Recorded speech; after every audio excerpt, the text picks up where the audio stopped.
Hi guys and girls, I'm Obsidian Ant and welcome to 3302. This is where I take a look at the news and happenings in and around Elite Dangerous. Today we're going to take a look at the first peek of engineers from patch 2.1. President Halsey has been rescued.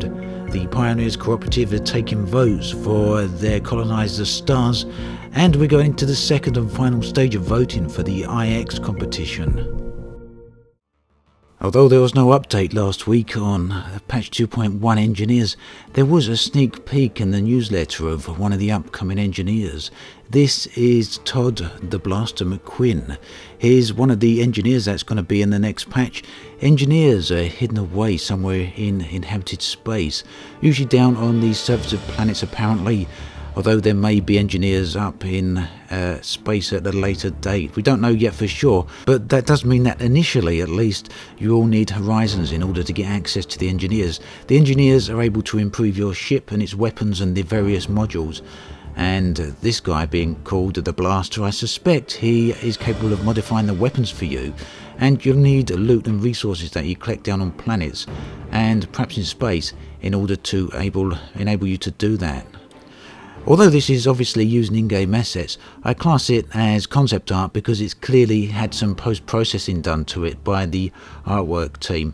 But nonetheless, it does give us some indications of what we can expect from patch 2.1, and there's a number of little things here that if we have a look at it, we can see some things that perhaps will be in the next patch, as well as what might be available with the character creator. Now, the character creator isn't going to be available until patch 2.3, but nonetheless, there are some nice little details here that we can take a look at. Now, over the back here, we can see some rocks, and that will suggest that this is neither an underground compound or in a compound that's embedded into a cliffside or a mountain somewhere. If we didn't already know that the engineers were down on surfaces, this could perhaps hint that the engineers are located in asteroid bases. Unfortunately, though, they are located on planets, so I guess it's not a case of that.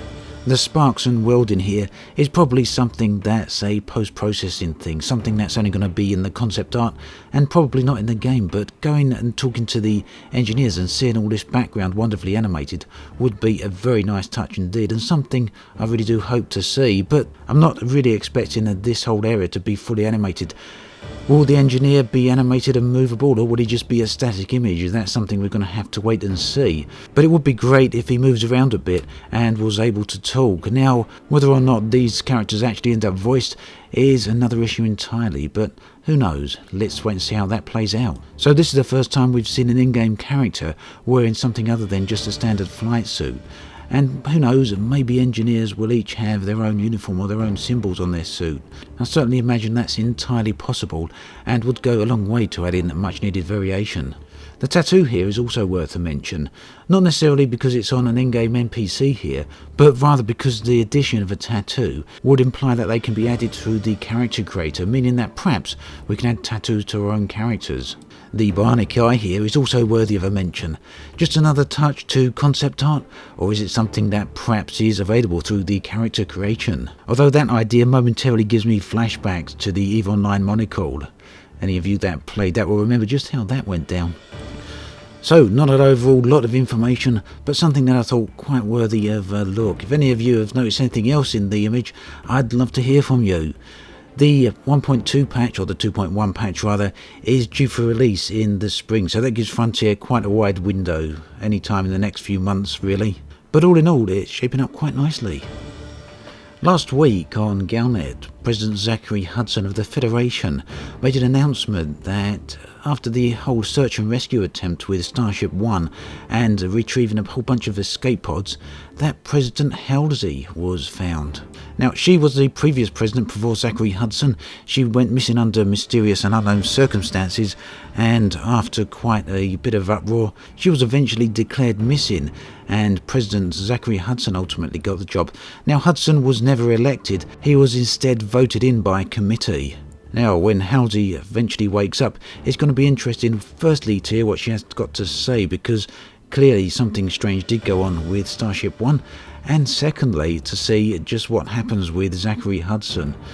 Of course, he is the official president, that is his job, but he was never voted in by the populace of the galaxy as a whole, so now may be, well, a time to declare another election. Although perhaps Hudson wouldn't want that. And it's going to be interesting to see if this story ties into what's going on with the Thargoids or the alien races out there.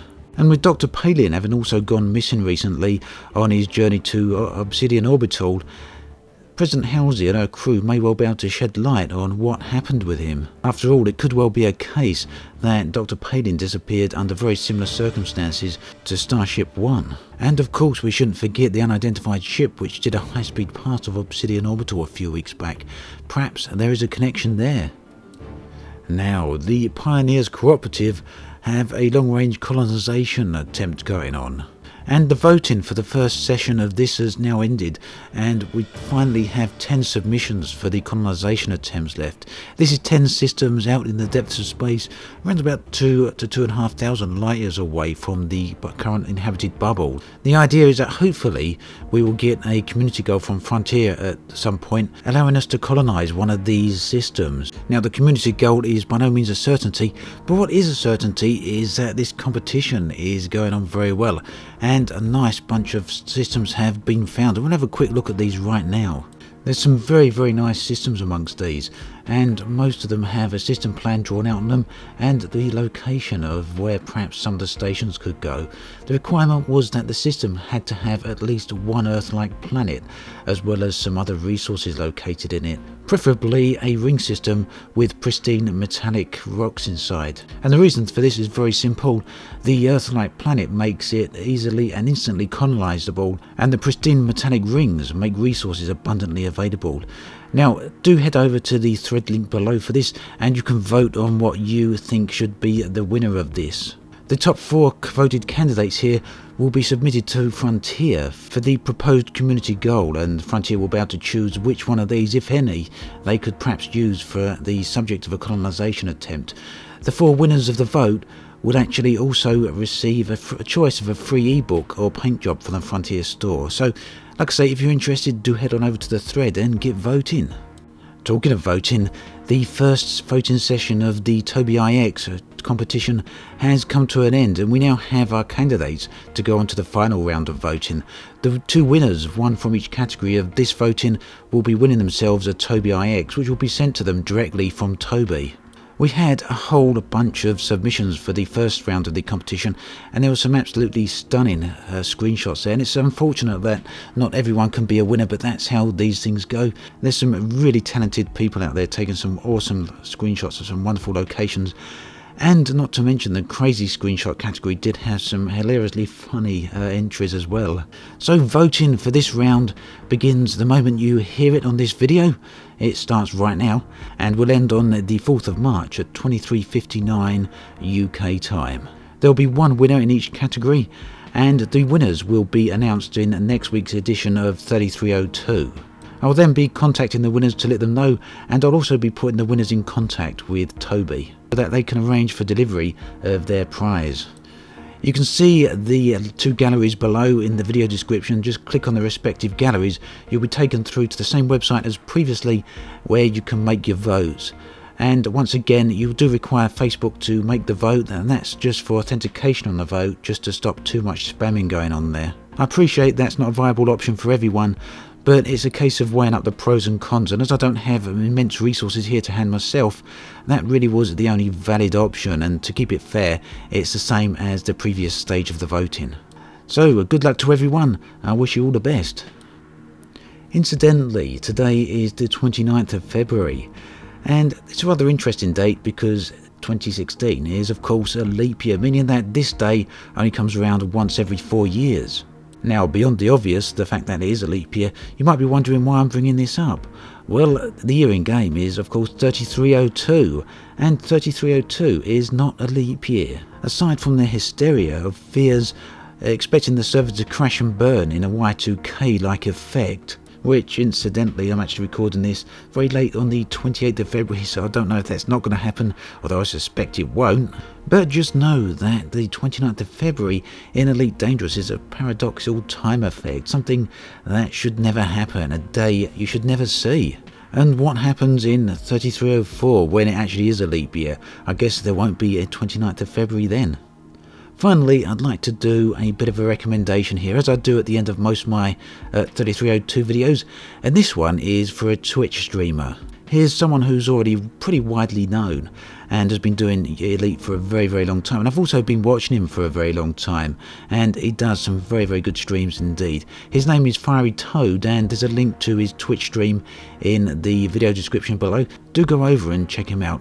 Whilst he may not be streaming by the time you watch this video, he does stream a heck of a lot, so chances are it won't be too difficult for you actually to catch one of his streams. And that brings us to the end of this episode of 3302. As always, thanks for watching, and I'll catch you guys and girls next time.